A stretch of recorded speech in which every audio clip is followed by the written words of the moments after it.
I think it's pretty obvious that everybody's going to be putting at least 20 points into the mobility tree because, wait. Go back, I want to be monkey!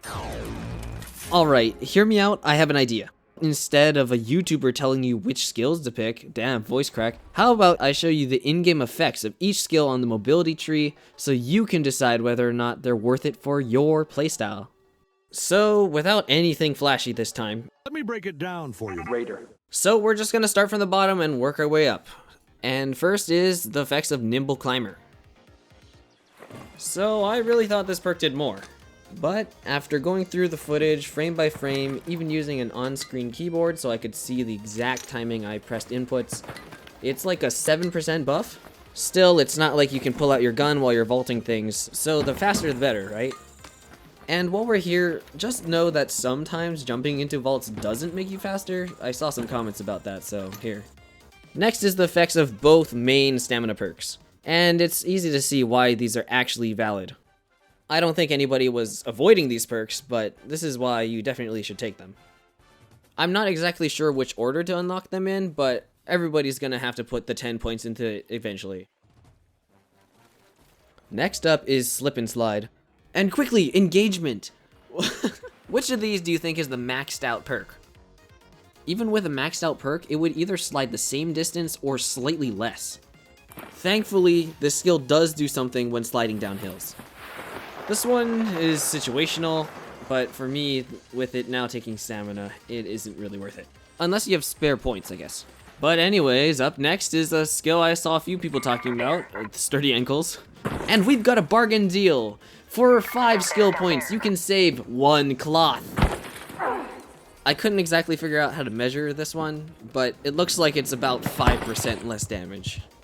And I don't know how to exactly test this, but it says in the skill that it doesn't increase your lethal fall damage, so keep that one in mind.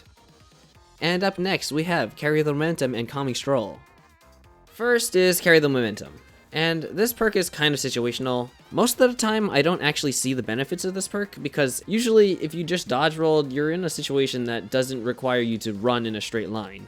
Not only that, but if your stamina goes to 0 with the sprint roll, or you roll again, it will cancel the ability and you'll have to still wait for the cooldown. Not to mention the cooldown's really long. Anyway, up next is Calming Stroll. And for fun, I just wanted to see a comparison of just jogging versus the effects that you get from walking with the increased stamina regen.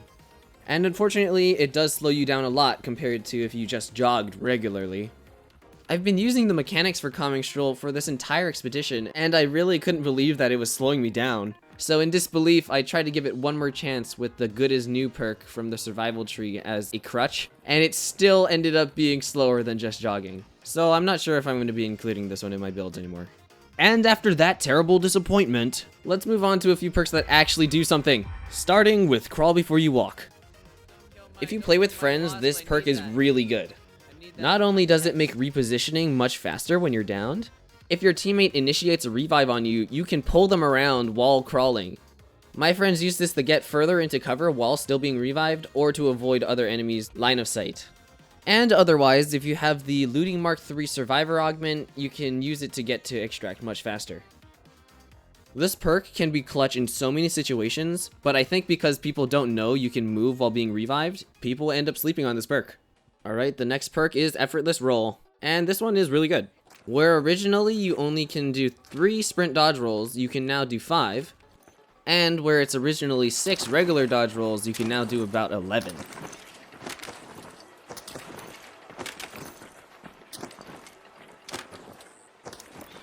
And to wrap this little segment off with a small tip, did you know that the recovery roll does not take any stamina? Alright, moving right along, we have Off the Wall, which honestly surprised me while I was testing it. It's not exactly a game-changing perk, but it does make some jumps that are otherwise impossible actually doable. And I'm all for mobility perks that actually open your possibilities in traversing the map. However, in-game, there's not a lot of areas that you can actually make use of this perk, so you'll have to get creative with it. Next, let's look into Heroic Leap. And this is a really short one because it does like nothing. I didn't expect this one to be so negligible, but I'm not taking this one anymore. Next is Ready to Roll, and no, this does not increase how far you can fall and still roll. Just so you know, binding a dedicated roll button does give you a better window to roll than crouching. And of the last 3, we have Vigorous Vaulter, and this perk is absolutely worth it. Depending on how high the thing is that you climb, you'll see a 10% all the way to 25% increase in how fast you climb it.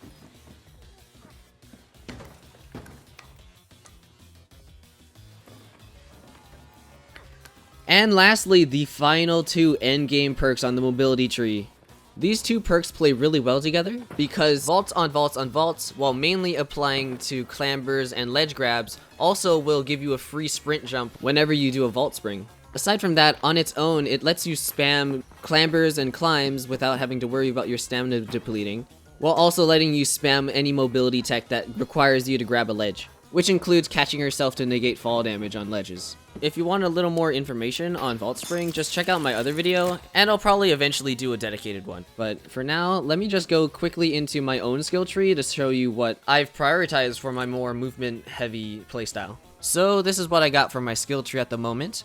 Once we get the extra points from the expedition, I think I'm going to spec a little further into the conditioning side, but I'm a heavy enjoyer of Vault Spring and vaults on vaults on vaults, so my mobility tree takes up a lot of my points. However, I'm avoiding skills like Ready to Roll because if you have an assigned key for the roll, the window is really large on its own. Just know that instead of trying to perfectly time pressing the roll when you hit the ground, you want to press it slightly before you hit the ground instead. And then that'll be a little easier for you. Also, Heroic Leap, when I was testing, it just did nothing, so I'm avoiding that almost entirely now. And I only unlocked Sturdy Ankles and a little bit of Slip and Slide so that I could get the final 2 perks that are on the end of the tree. Sliding, I think, still kind of has some value at least, because if you're going downhill, it does actually make you go much further, so you can actually get worth from sliding, but Sturdy Ankles does nothing, so that was only to get to Calming Stroll, which I still use because I personally walk a lot, since it's faster than crouching. And on the survival side, the main reason I spec'd here is because I like to get the in-round crafting perks. Being able to craft Raider hatch keys in raid is super nice, especially if you get like a good blueprint while you're on a free kit and you don't want to risk getting extract camped. You can go and find all the spawns for advanced electricals and sensors and be able to have a reliable way out, or at least another option.